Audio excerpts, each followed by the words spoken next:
Assalamualaikum warahmatullahi wabarakatuh. Apa kabar sobatku semuanya dimanapun Anda berada?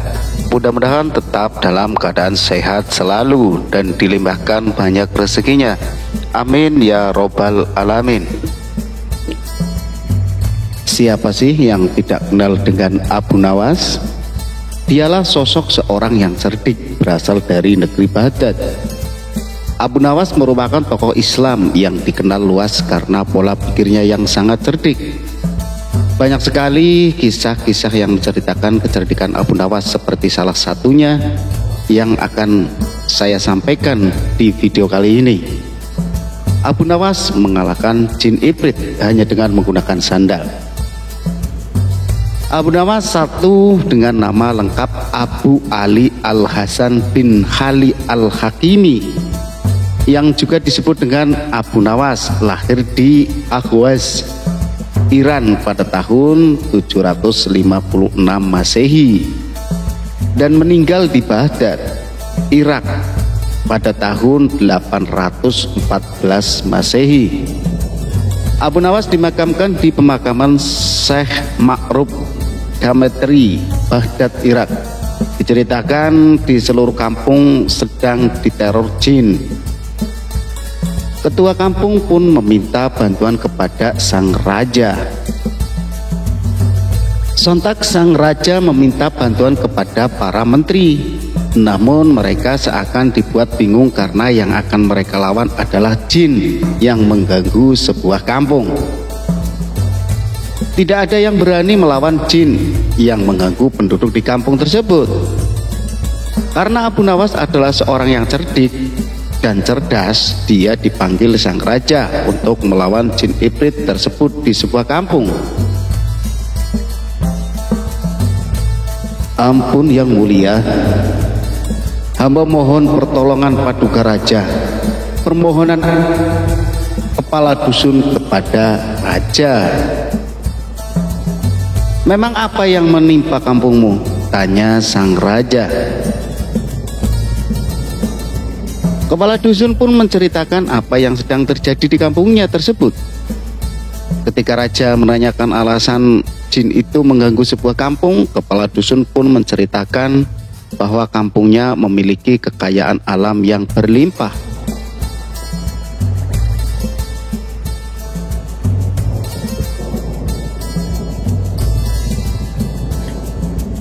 Memang apa hubungannya dengan jin pengganggu? Tanya sang raja.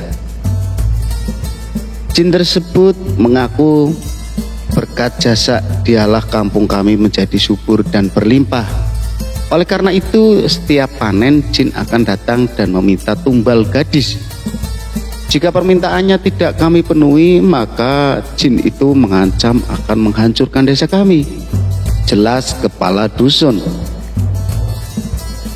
Kemudian sang raja pun menyuruh kepala dusun untuk pulang, sembari berkata bahwa raja akan mengutus orang yang akan mengatasi masalah yang dihadapinya. Selepas kepala dusun pulang, Baginda Raja lantas mengumpulkan para penasihat istana agar mendapatkan solusi untuk mengatasi masalah apa yang sedang terjadi di kampung tersebut. Paduka yang mulia, yang kita hadapi adalah makhluk halus. Tidak mungkin kita bisa melawan dengan pasukan kerajaan. Yang ada nanti para prajurit malah kerasukan, ujar salah seorang penasihat istana. Para penasihat istana yang lainnya merasa kebingungan. Mereka benar-benar tidak bisa mencari solusi bagaimana melawan jin ifrit yang mengganggu kampung tersebut. Namun karena raja tidak mau rakyatnya kecewa, dia pun terus mencari solusi. Yang kemudian Baginda Raja teringat kepada sosok Abu Nawas yang cerdik, terkenal cerdik di kerajaan tersebut. Lalu Baginda Raja memerintahkan prajurit istana untuk menjemput Abu Nawas ke rumahnya. Singkat cerita, Abu Nawas pun datang ke istana dan menghadap Baginda Raja. Ampun Paduka yang mulia, ada gerangan apakah hamba dipanggil Paduka Raja? Tanya Abu Nawas. Saya akan memberikan tugas penting untukmu. Tugas ini harus kamu laksanakan dan tidak boleh ditolak, kata raja. Tentu saya siap, Paduka yang mulia. Apa tugas yang Paduka berikan kepada saya? Tanya Abu Nawas. Baginda Raja pun menceritakan permasalahan di salah satu kampung yang diganggu oleh jin. Maksud Paduka, hamba disuruh menaklukkan jin jahat tersebut. Tanya Abu Nawas memastikan. Benar, aku tahu kamu pasti bisa mengalahkan jin tersebut, kata raja. Abu Nawas yang mendengar cerita dan perintah Paduka Raja terlihat mulai ketakutan dan gemetaran. Namun karena ini perintah raja, dia tidak bisa menolaknya. Ampun Paduka yang mulia, apakah tidak salah orang? Saya pikir Paduka keliru kalau menunjuk saya, sebab saya ini bukan orang sakti, kata Abu Nawas. Paduka pun meyakinkan Abu Nawas karena memang Paduka Raja tahu bahwa Abu Nawas bisa mengalahkan jin jahat itu dengan caranya yang sangat cerdik. Wahai Abu Nawas, aku tahu kamu memang bukan orang sakti, bukan orang hebat, tapi kamu memiliki akal cerdik. Dengan begitu aku yakin kamu pasti bisa mengalahkan jin jahat yang mengganggu masyarakat di kampung tersebut, kata Baginda Raja. Kemudian Abu Nawas pun menerima tugasnya walaupun dia merasa ketakutan. Keesokan harinya Abu Nawas pergi ke kampung yang diganggu jin sesuai dengan perintah Baginda Raja. Apakah Anda utusan Baginda Raja ke sini? Kepala dusun menanyakan kepada Abu Nawas.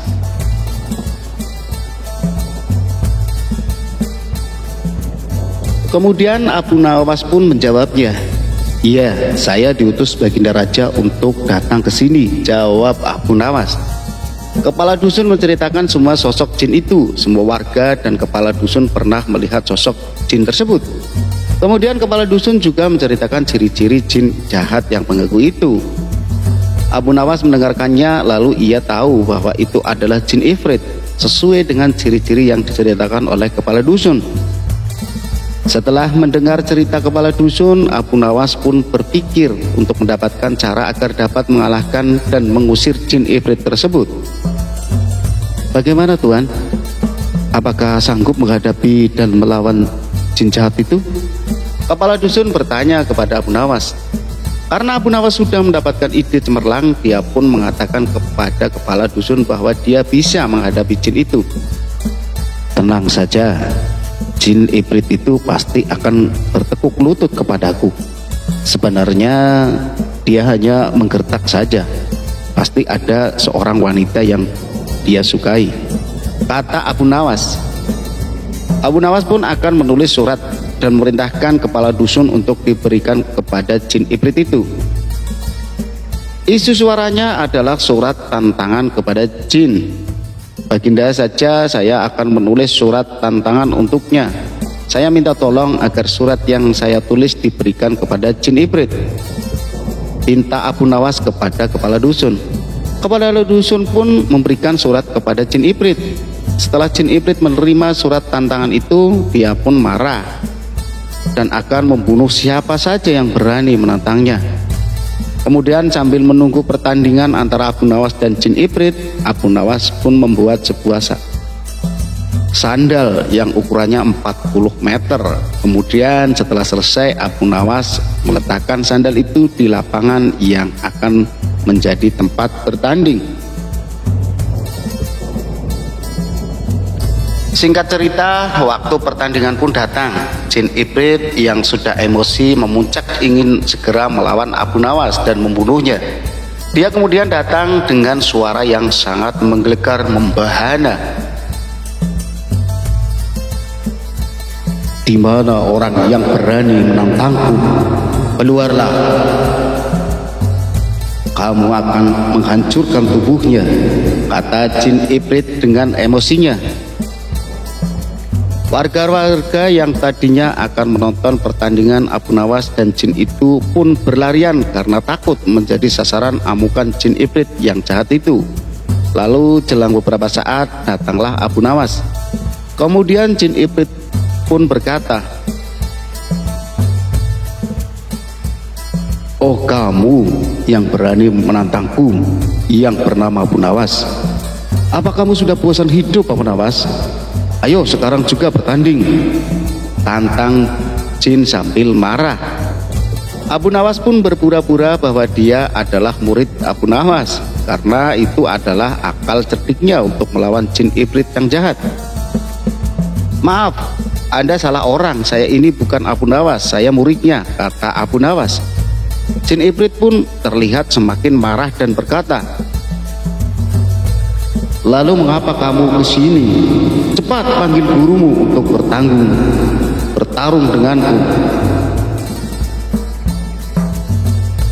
Abu Nawas pun dengan santainya menjawab kata-kata yang dilontarkan jin ibrit itu.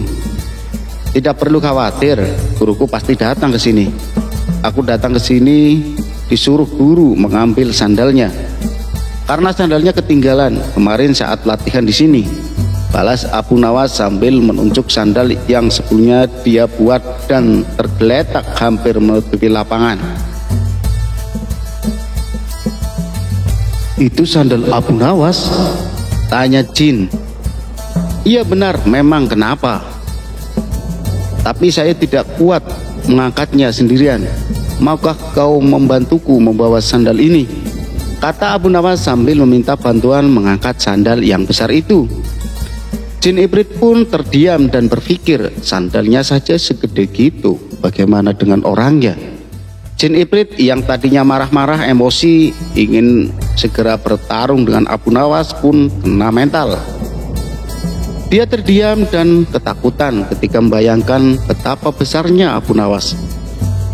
"Atau begini saja, saya akan panggil guru saya agar datang ke sini. Kalau saya ditanya mana sandalnya, saya akan beralasan kalau kamu menghalang-halangi saya membawa sandal guru saya," kata Abu Nawas. Sambil merasa ketakutan, jin ibrit yang jahat itu pun berkata kepada Abu Nawas, "Jangan-jangan lakukan itu. Lebih baik aku pergi saja sekarang dan aku berjanji tidak akan mengganggu kampung ini lagi," kata jin ibrit sambil ketakutan dan berteriak. Lalu seketika dia menghilang. Kemudian sejak itulah jin ibrit tidak lagi datang mengganggu warga di kampung itu, semenjak dia dikalahkan oleh Abu Nawas dengan akal cerdiknya yang luar biasa. Dari kisah lucu Abu Nawas ini dapat kita ambil hikmahnya bahwa yang kuat, yang hebat akan kalah oleh orang yang cerdik dengan memiliki pemikiran yang luas. Oleh karena itu, jadilah orang yang memiliki otak cerdik. Gunakan otak itu untuk menaruh kebaikan dan pekerjaan. Terima kasih untuk teman-teman semuanya yang sudah mendengarkan cerita Abu Nawas yang kocak dan lucu. Ambil yang baiknya, yang negatif dibuang. Terima kasih. Jangan lupa dukung terus channel Official Story dengan cara subscribe, like, share video-video ini, dan mudah-mudahan teman-teman semuanya tetap dalam keadaan sehat selalu. Terima kasih, sampai jumpa dengan cerita berikutnya. Assalamualaikum warahmatullahi wabarakatuh.